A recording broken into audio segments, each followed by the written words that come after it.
जो जीएस का हम लोग का पहला सेगमेंट है, जो आप लोग के लिए थोड़ा सा लेंदी लगता होगा या बोझिल लगता होगा, वो है जीएस का पहला पेपर या पहला मेजर एरिया है हिस्ट्री का। तो हम लोग हिस्ट्री से बात करेंगे, इतिहास पर। इतिहास सभी लोग स्कूल लेवल पे पढ़े होंगे। अधिकतर लोग इसको सुन करके ही बोझिल होने लगते हैं, उनको लगता है यार ये सबसे बकवास पेपर है। कितने लोग इतिहास पढ़े हैं या स्कूल लेवल पे तो सभी लोग पढ़े होंगे, लेकिन इधर कितने लोग इतिहास के बारे में जानते हैं? क्या है इतिहास, जानते हैं?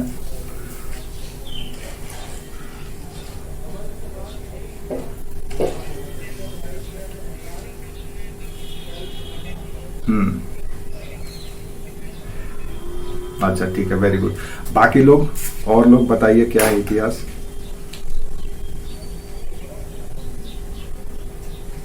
फटाफट बोलिए, टाइम वेस्ट मत कीजिए बताने में। जिसको जितना आता है बताइए, फिर हम आगे बताएंगे। टाइम वेस्ट करने से कोई फायदा नहीं है। शर्माना, हाँ, जिसको जो गलती करना है यही गलती कर लो, एग्जाम में गलती नहीं करना है। इसलिए इसमें बेझिझक होकर के जवाब देना है, ताकि हमको भी तो पता चले। हाँ बोलो। अच्छा वेरी गुड, ठीक है।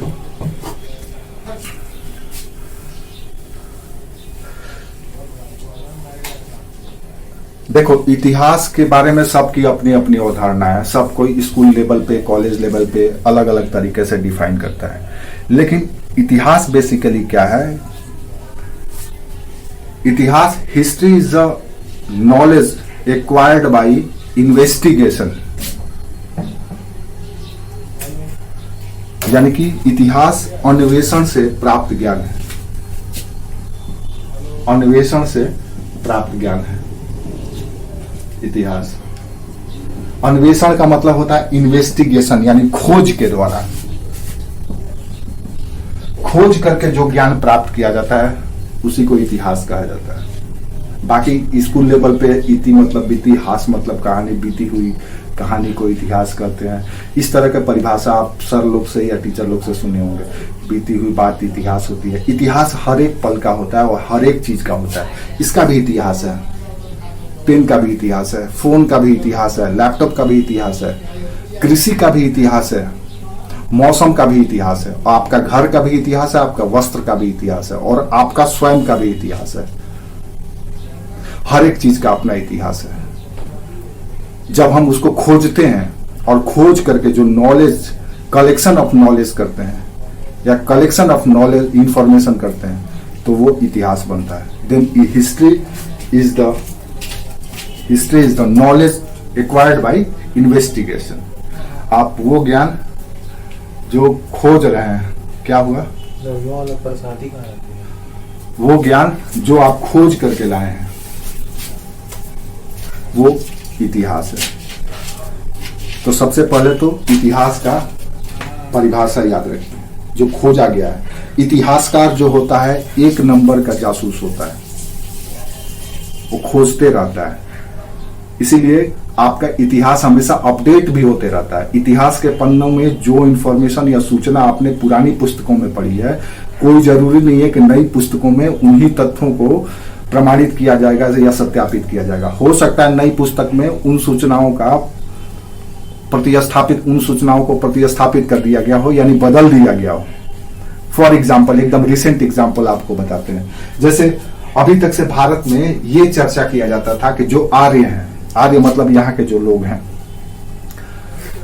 ट्राइबल को छोड़ दिया जाए, जनजातियों को, तो जो नॉन ट्राइबल लोग हैं भारत के, वो सब के सब बाहर से आए।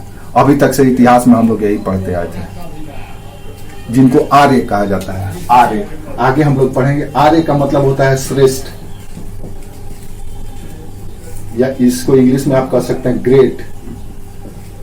तो आर्य के बारे में यह धारणा था कि भारत में जो आर्य हैं, यानी कि नॉन ट्राइबल जितने भी लोग हैं, चाहे वो ब्राह्मण हो, क्षत्रिय हो, वैश्य हो, शूद्र हो, ये सब के सब मिडिल एशिया से आए हैं। अभी तक से इतिहास में ये पढ़ाया जाता था। लेकिन रिसेंट का जो रिसर्च है वो ये कहता है कि आर्य यहीं के थे और यहीं से पूरे दुनिया में अलग अलग जगहों पे गए थे अभी तक से जितने भी हिस्टोरियन का उनका बुक पढ़ेंगे आप, तो वो अलग अलग जगह से सोर्स बताएंगे कि कोई कहेगा तिब्बत से आए थे, कोई कहेगा जर्मनी के से आए थे, कोई कहेगा मिडिल एशिया से आए थे, कोई कहेगा आर्कटिक क्षेत्र से आए थे। सब अपने अपने तर्क से प्रमाणित करने का कोशिश किया, क्योंकि उनको वहां पे आर्यों का आर्कियोलॉजिकल एविडेंस यानी पुरातात्विक साक्ष्य मिला। उसके आधार पर उन्होंने ये अनुमान लगा दिया और उसको इतिहास के पुस्तकों में लिख दिया गया, और हम और आप उसको पढ़ते हैं और ये मान लेते हैं कि। लेकिन रिसेंट का जो इन्वेस्टिगेशन है, आर्कियोलॉजिकल प्रूफ है, वो ये कहता है कि आर्य बेसिकली यही के थे। तो इतिहास के तथ्य भी बदले जाते हैं। इतिहास के तथ्य जो लिखे गए हैं, याद रखिए, वो भी पूरी तरह से 100% सत्य नहीं होता है, उसमें भी मिलावट होता है। जैसे दूध में मिलावट होता है या हर एक चीज में मिलावट है, उसी तरह से इतिहास के तथ्यों में भी मिलावट है। अब सवाल ये उठता है कि सर अगर एग्जाम में पूछा जाएगा तो क्या आंसर होगा? तो यहाँ पे थोड़ा सा बच्चों के लिए समस्या उत्पन्न हो जाता है। कभी कभी आयोग क्या करता है, या कोई भी कमीशन हो, चाहे एसएससी हो या लोक सेवा आयोग हो, वो क्या करती है कि वो आंसर कुछ और सेट करके रखती है और लड़के आंसर कुछ और दे करके चले जाते हैं। अब मामला बिगड़ जाता है और मामला चले जाता है कोर्ट में।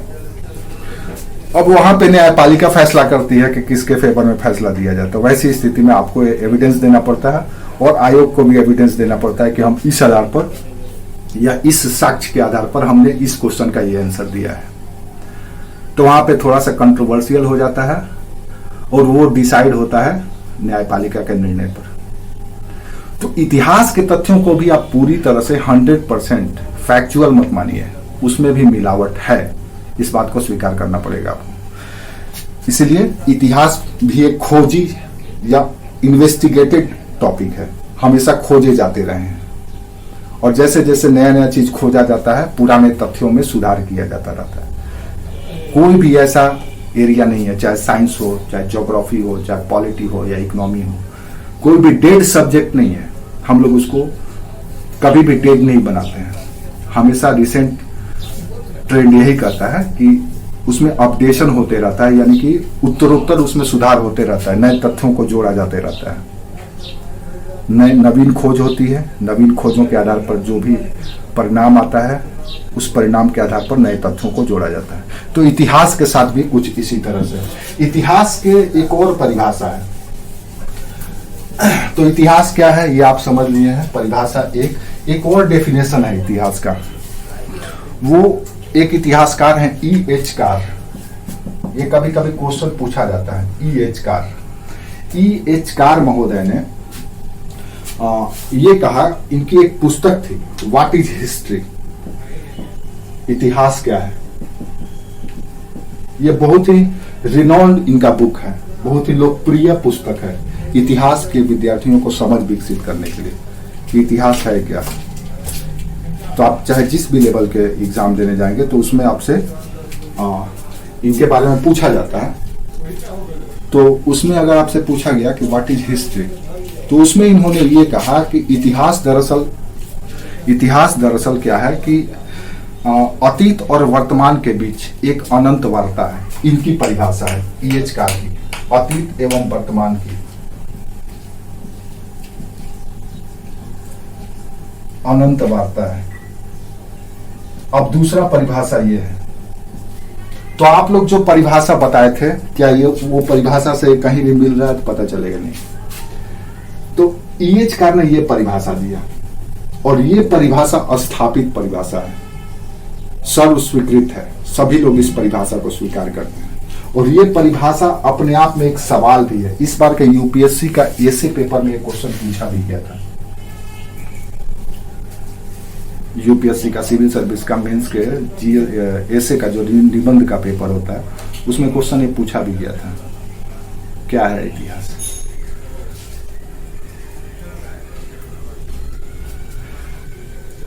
तो इतिहास का मतलब E.H. कार के अनुसार या उनकी पुस्तक व्हाट इज हिस्ट्री के अनुसार, history is a conversation with past and present.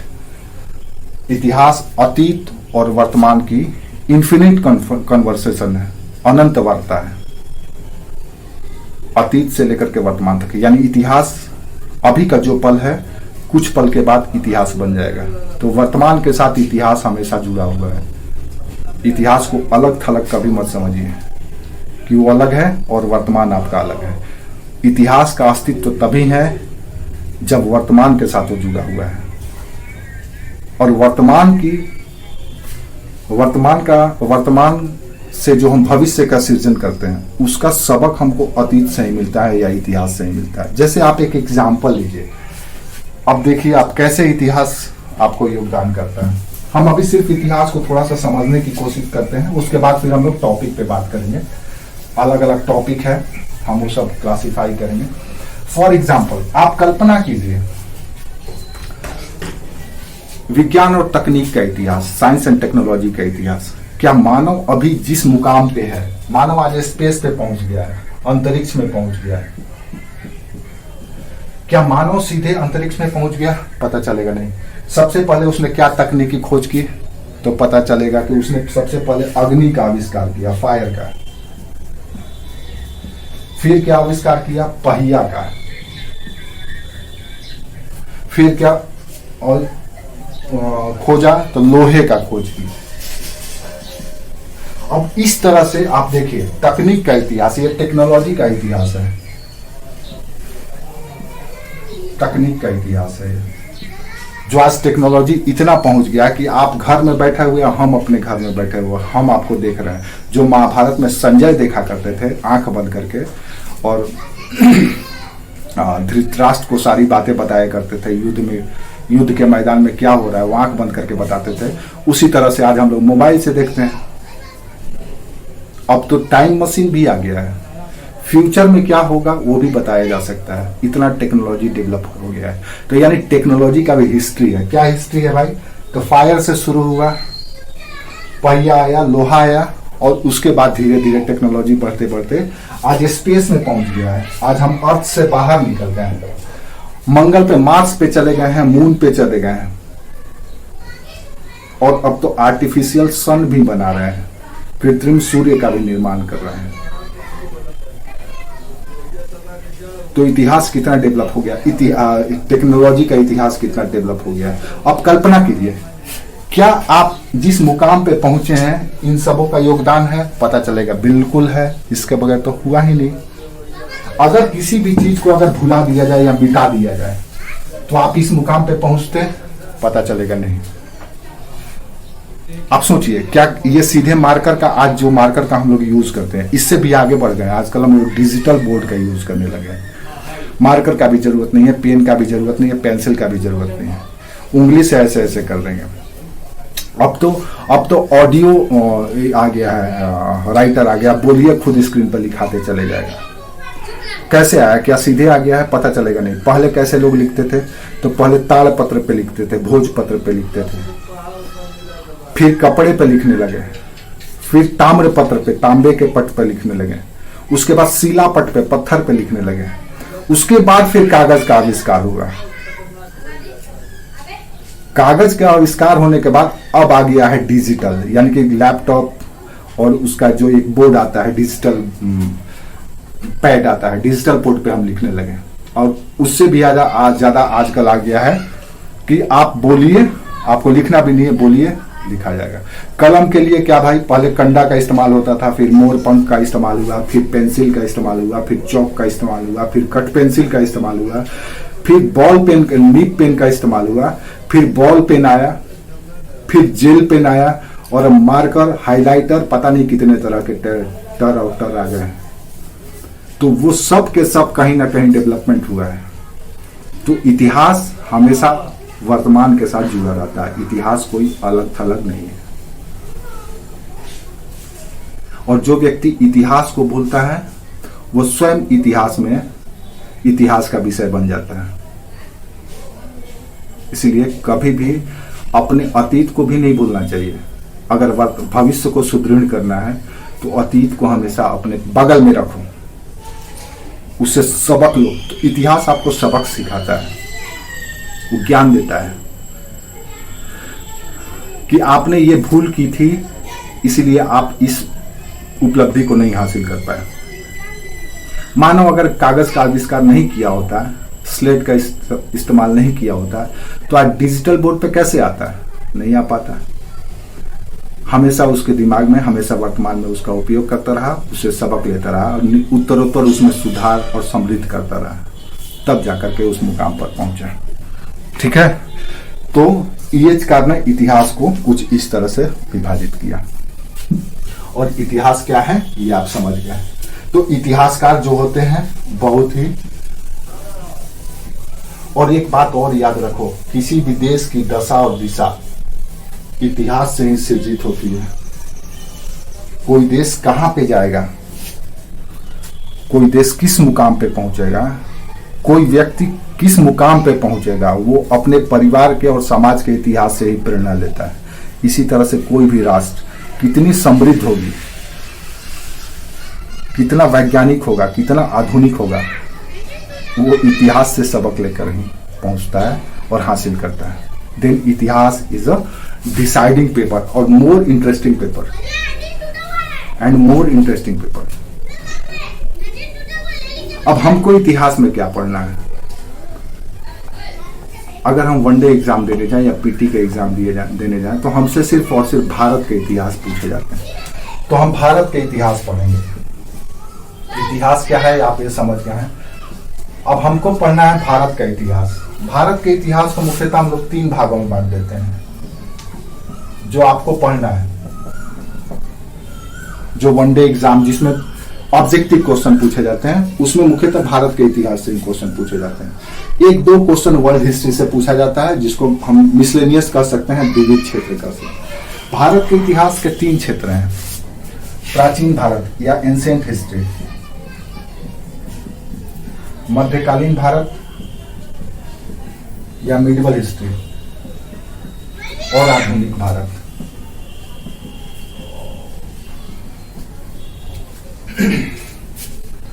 ये 3 टाइम पीरियड है। अब होता क्या है कि सिलेबस में, जैसे हम लोग पहले तक जो एग्जाम देते थे, जब तक हम लोग एग्जाम देते थे, तो भारत का इतिहास, आधुनिक भारत 1971 तक पूछा जाता था। यानी बांग्लादेश का भारत से भी अलग होने तक या पाकिस्तान से अलग होने तक सवाल पूछे जाते थे भारत के इतिहास। लेकिन अभी रिसेंट में बढ़ा दिया गया है इसको, और किसी किसी एग्जाम में सिलेबस में आप देखेंगे तो उसको कर दिया गया है 2001 तक, 2001 तक पूछा जाता है। 2001 तक एक आध क्वेश्चन वहां से पूछे जाते हैं। लेकिन मुख्यतः जो सवाल हम लोग या इतिहास के किताब में पढ़ते हैं, आप लोग स्कूल लेवल पे भी पढ़े होंगे, वो भारत का आजादी या इंडिपेंडेंस जब भारत हुआ 1947 तक इतिहास पढ़े जाता है। यानी प्राचीन काल से लेकर के 1947 तक ये कोर एरिया है भारत के इतिहास का।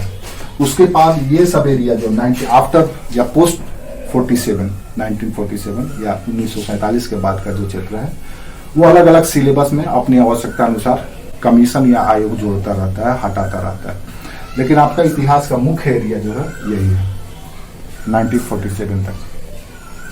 अब ये प्राचीन भारत, मध्यकालीन भारत, आधुनिक भारत, ये क्या है, इसको कैसे वर्गीकृत किया जाता है, इसका क्या विशेषता है, ये एक अलग चर्चा का विषय है जिसको हमको जानना होगा।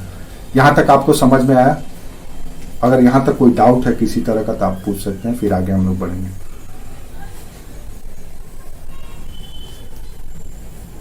किसी को कोई डाउट?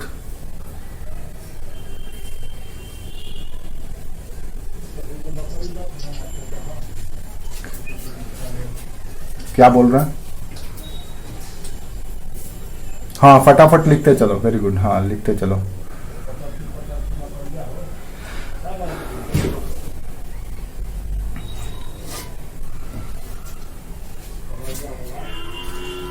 ये सब फंडामेंटल चीज है जो आपको, हाँ बोलो।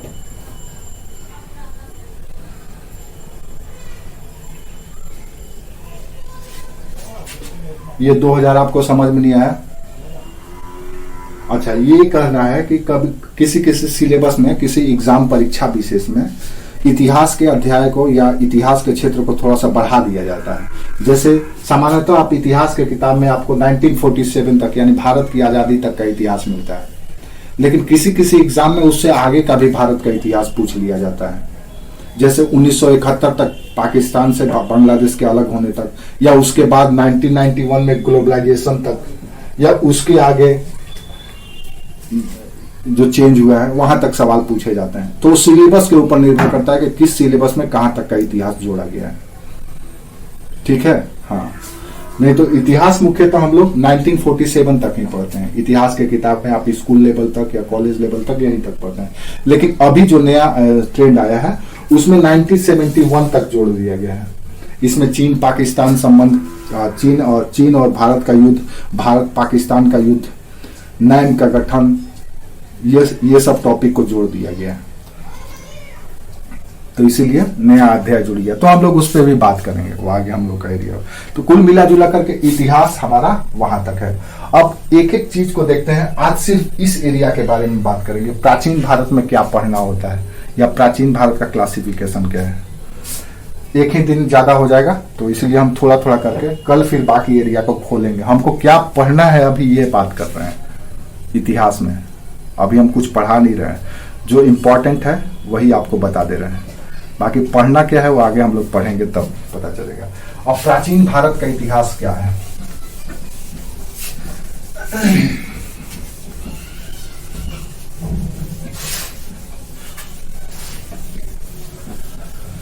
अब जैसे ही आप प्राचीन भारत का इतिहास कहते हैं तो ये भी 3 वर्गों में बांटा गया है। एंशिएंट हिस्ट्री को, प्राचीन भारत के इतिहास को 3 भागों में बांटा गया है। पहला है प्राक इतिहास या प्री हिस्ट्री पीरियड। प्राक इतिहास, हम सिर्फ प्राचीन भारत के इतिहास की बात कर रहे हैं। जो पहला एरिया था तो उसको पहला को कहा जाता है प्री हिस्ट्री पीरियड या प्राक इतिहास, प्री हिस्ट्री।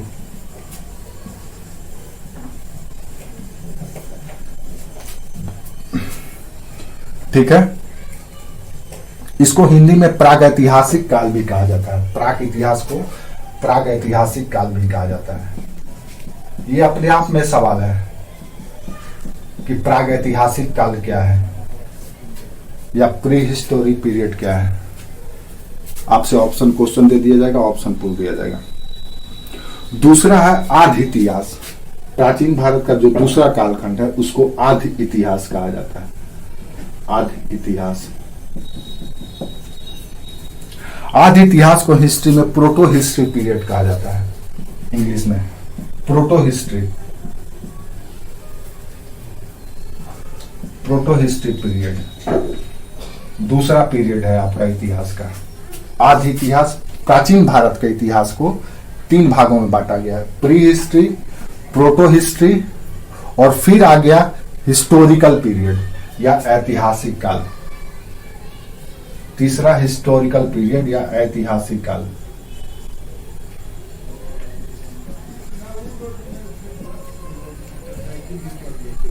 इसको इंग्लिश में कहा जाता है हिस्टोरिकल पीरियड, सॉरी इंग्लिश में हिस्टोरिकल पीरियड।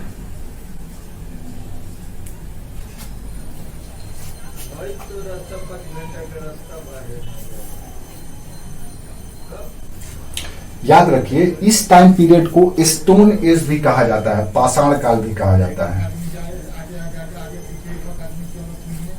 स्टोन एज भी कहा जाता है। यानी कि प्राक इतिहास की जब आप बात करते हैं तो स्टोन एज की बात करते हैं। अब स्टोन एज भी 3 वर्गों में बटा हुआ है, जो हम कल बात करेंगे, उसके बारे में हम कल बात करेंगे। मोटा मोटी आप समझ लीजिए कि ये स्टोन एज है। इस स्टोन एज में मानव जो था शिकारी संग्रहकर्ता के रूप में था, यानी हंटिंग करता था और उसको जमा करता था, शिकार करता था जंगल में और उसको जमा करके उसी का भोजन करता था। और उसमें उसका मेन औजार होता था पत्थर का।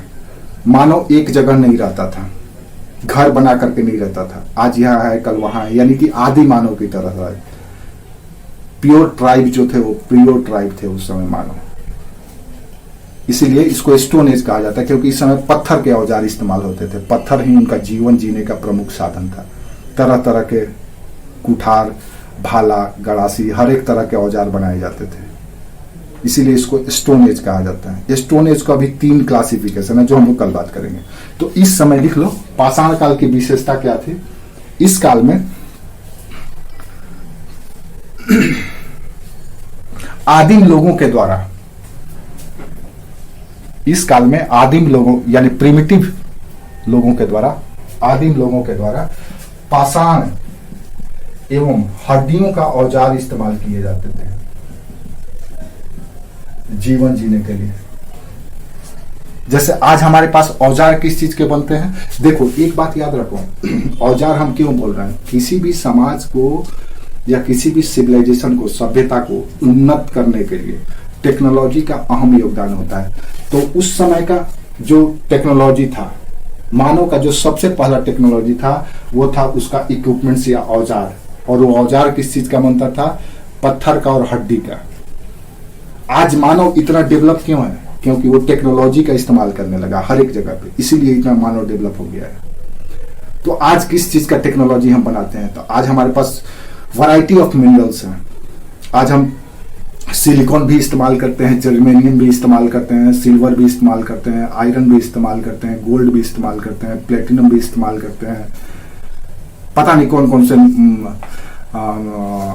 हम लोग धातुओं का इस्तेमाल प्रयोग करने लगे हैं। तो जैसे जैसे आप देखो, आप आज हम इस स्तर के धातु भी बनाने लगे हैं कि जो हमको डायरेक्ट नहीं मिलता है, हम उसका समस्थानिक का प्रयोग करने लगे हैं। तो मानो जितना ज्यादा डेवलप होगा, उसका जीवन में धातुओं का प्रयोग बढ़ता चला जाएगा, क्योंकि उसी धातु से तकनीक बनता है, टेक्नोलॉजी बनता है, औजार बनाए जाते हैं। मान लो हमको स्पेस में जाना हो, तो स्पेस में क्या हम लोहा का बना हुआ रॉकेट से जाएंगे, स्पेस क्राफ्ट से जाएंगे? पता चलेगा नहीं। उसके लिए हमको लाइट मेटल चाहिए, हल्का धातु चाहिए, ऐसा धातु चाहिए जो हाई टेम्परेचर को भी झेल सके, ऐसा धातु चाहिए जो एकदम हल्का हो, ऐसा धातु चाहिए जो टूटे नहीं।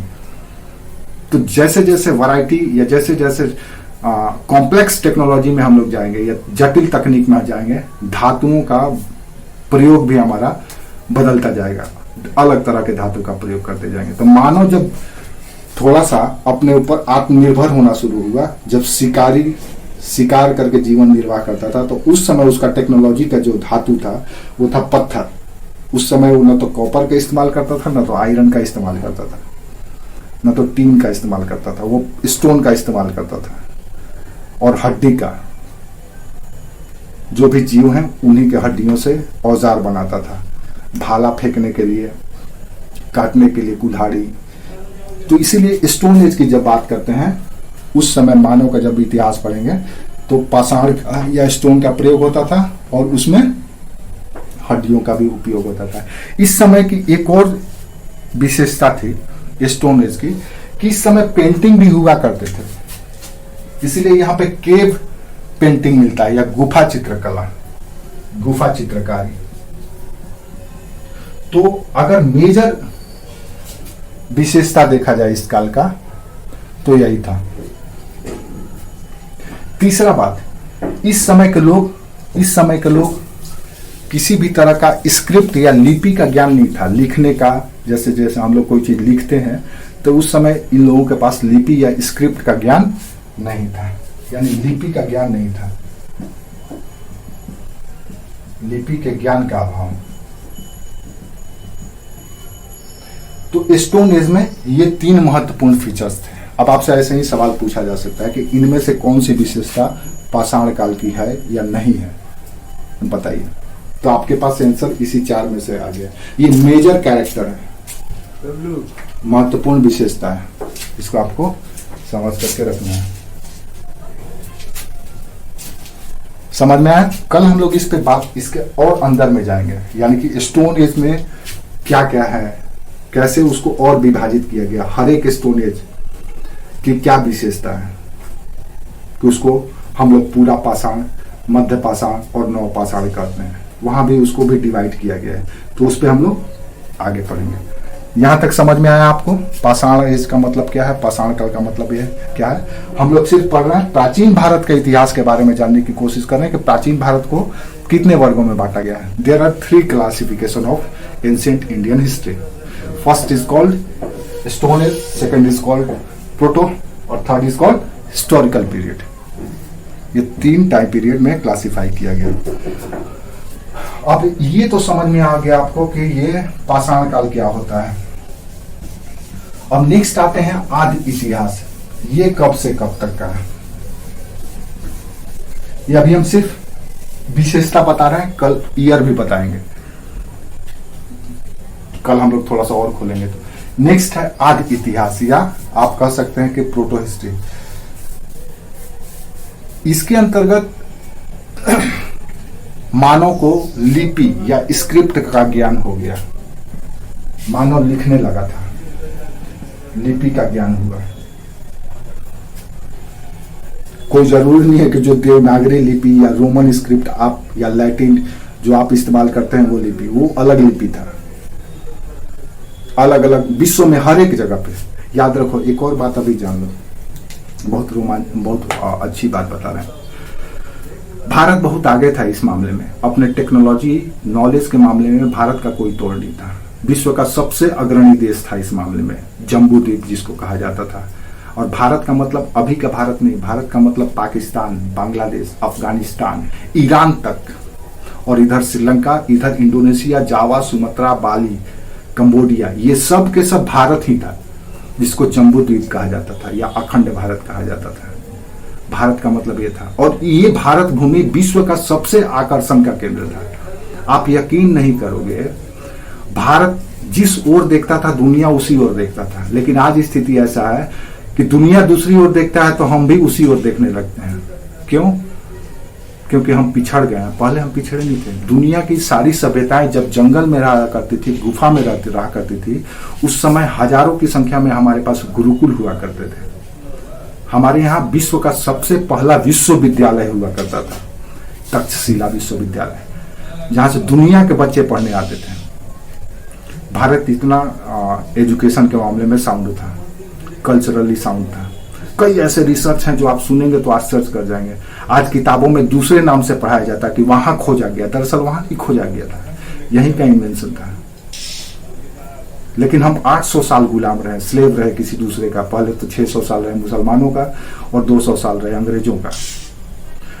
और यहां तो कई ऐसे देश हैं कि मात्र 80 वर्षों में अपनी पूरी कल्चर को ही डेमोलिश कर लिए, खत्म कर लिए। 50 वर्षों में पूरी उनकी संस्कृति खत्म हो गई, और हम 800 साल गुलाम रहे, फिर भी अपना सेल्फ एग्जिस्टेंस रखते हैं। इसका मतलब यह है कि हमारे रूट बहुत गहरा था, हमारे पास नॉलेज बहुत था, हमारे पास डाइवर्सिटी बहुत था, हमारे पास रिसोर्सेस बहुत था। इसीलिए हम गुलाम होने के बावजूद भी कभी गुलाम नहीं रहे। इकोनॉमिकली गुलाम रहे, पॉलिटिकली गुलाम रहे, लेकिन कल्चरली कभी सरेंडर नहीं किए। इसीलिए हमारा आज एग्जिस्टेंस है। और इसीलिए यूएनडीपी का एक रिपोर्ट बताता है कि विश्व का एकमात्र सनातन संस्कृति या भारतीय संस्कृति ही ऐसी संस्कृति है जो आज भी अपनी प्योर एग्जिस्टेंस रखती है। बाकी जितनी भी संस्कृतियां हैं वो सब के सब तबाह हो गई, बर्बाद हो गई। क्या इनका, क्या माया, क्या सुमेरियन, क्या मेसोपोटामियन, सब सभ्यता खत्म हो गया। सिर्फ और सिर्फ वैदिक और सिंधु घाटी सभ्यता आज भी एग्जिस्ट करता है। जो सिंधु घाटी सभ्यता और वैदिक संस्कृति में हम लोग किया करते थे वो आज भी होता है भारत में, बाकी और किसी संस्कृति में नहीं है। इसका मतलब यह है कि हमारा रूट बहुत ही गहरा था। हम लोग इतिहास पढ़ रहे हैं, आगे हम लोग पढ़ेंगे, एक से एक बात आपको सुनने को मिलेगा जो आपको दांतों तले उंगली रखने पे मजबूर होना पड़ेगा, और आपको कॉन्फिडेंस आएगा कि हम लोग कितने साउंड थे, कितने समृद्ध थे। तो आदि इतिहास की जब आप बात करते हैं भारत की, तो इसका विशेषता जो सबसे महत्वपूर्ण था, जो इससे अलग करता था, प्री हिस्ट्री से इसको अलग करता था, वो था लिपि का ज्ञान। इस समय भारत के लोग लिखना पढ़ना शुरू कर दिए थे। इस समय लोग भारत में लिखना पढ़ना शुरू कर दिए थे। ये बात है आज से 3500 ईस्वी पूर्व, यानी 3501 ईस्वी से 3500 पहले और 2100 अभी, यानी 5500 साल पहले की बात कर रहे हैं। आज से 5500 साल पहले भारत के लोग लिखना पढ़ना शुरू कर दिए थे। तो प्रोटो हिस्टोरिकल पीरियड में का जो सबसे मेजर कैरेक्टर था वो था स्क्रिप्ट का नॉलेज, लिखने पढ़ने का ज्ञान। इसी समय में है सिंधु घाटी सभ्यता, इंडस वैली सिविलाइजेशन। इसी समय है वैदिक पीरियड या वैदिक काल, जो हम लोग आगे किताब में पढ़ेंगे। आदि इतिहास में ही दोनों को शामिल किया जाता है। इस समय का जो लिपि था वो पिक्टोरियल लिपि था, पिक्टोरियल था, चित्राक्षर लिपि का प्रयोग किया जाता था। चित्रलिपि, ये सवाल कभी कभी पूछा जाता है कि सिंधु घाटी सभ्यता में जो लिपि का साक्ष्य मिला है वो कौन सी लिपि है। तो याद रखिएगा, बहुत सारा ऑप्शन देगा, किलाक्षर लिपि, तो ब्राह्मी लिपि, तो खरोष्ठी लिपि, कोई लिपि नहीं था, वो लिपि था चित्राक्षर, पिक्टोरियल लिपि। यानी कि अपनी बातों को, अपने भावों को कहने का जो माध्यम था वो चित्र के माध्यम से प्रस्तुत किया जाता था। आम बोलचाल की भाषा क्या थी वो तो बचा नहीं है, क्योंकि जो बोल दिया गया वो तो खत्म हो गया। जो लिखा गया, जो लिख करके रखा गया वो चित्रों के माध्यम से लिखा गया, इसीलिए उसको चित्राक्षर लिपि कहा गया है। और सबसे पहले इसको खोजने का श्रेय जाता है जेम्स प्रिंसेप को, जो हम लोग आगे भी पढ़ेंगे। तो आदि इतिहास का जो महत्वपूर्ण विभाजन था वो ये था। दूसरी बात, आदि इतिहास में लोग अस्थायी जीवन जीने लगे थे। हालांकि अस्थायी जीवन की शुरुआत इस टाइम पीरियड में भी हो गया था। अस्थायी जीवन का शुरुआत नवपाषाण काल में हो गया था। न्यू स्टोन एज में अस्थायी जीवन या परमानेंट सेटलमेंट शुरू हो गया था। बस्तियां बसने लगी थी, लोग गांव में रहने लगे थे। इसीलिए हम इसको ज्यादा यहाँ पे फोकस नहीं दे रहे हैं, क्योंकि ये यहाँ पे शुरू हो चुका था। मुख्य जो बुनियादी अंतर था वो अंतर यह था कि लिपि का ज्ञान हो गया था। दूसरी बात, इस टाइम पीरियड में लोग धातुओं का भी इस्तेमाल करने लगे थे। हालांकि धातु का इस्तेमाल यहाँ भी शुरू हो गया था। जब हम इसको और सब क्लास करेंगे तो हम लोग उसमें कल बात करेंगे, वहां पर भी धातु का इस्तेमाल हो गया था, मेटल का इस्तेमाल होने लगा था, लेकिन यहाँ पर बहुतायत में होने लगा था। तो जो बुनियादी अंतर था वो बुनियादी अंतर यह था कि यहाँ पे लिपि का ज्ञान हो गया था। इस लिपि के ज्ञान के आधार पर ही इसको आदि इतिहास कहा जाता है। अब आधा इतिहास या आदि इतिहास इसलिए कहा जाता है क्योंकि इन लिपियों को आज तक से पढ़ा नहीं गया है। हालांकि पढ़ा तो जरूर गया है, लेकिन जानबूझ करके इसको दबा करके रखा गया है, ये भी बात समझ लो। आज आर्टिफिशियल इंटेलिजेंस का जमाना आ गया है, मशीन लर्निंग का जमाना आ गया है, तो ये भाषा पढ़ना कौन सी बड़ी बात है, तुरंत पढ़ लेगा। आर्टिफिशियल इंटेलिजेंस तुरंत इसको पढ़ लेगा, मशीन लर्निंग तुरंत इसको पढ़ के बता देगा कि इसमें क्या लिखा हुआ, लेकिन जानबूझ करके नहीं पढ़ा गया और इसको दबा दिया गया है। क्यों दबा दिया गया है? क्योंकि जैसे ही इस बात का पता चलेगा कि उस समय भारत किस मुकाम पे था, तो अभी जो हमको सिखाया जाता है कि भारत पिछड़ा था, सपेरों का देश था, गुलाम था, असभ्य था, वो सब के सब कॉन्सेप्ट फिर धाराशाही हो जाएगा। इसीलिए उसको जानबूझ करके नहीं बताया जाता है। तो इतिहास के साथ छेड़छाड़ आज भी हो रहा है, जो हम लोग शुरू में बात कर चुके हैं। ठीक है, नेक्स्ट हम लोग कल के क्लास में बाकी सारी बातें करेंगे। उम्मीद करते हैं अभी तक आप लोगों को सब समझ में आया होगा।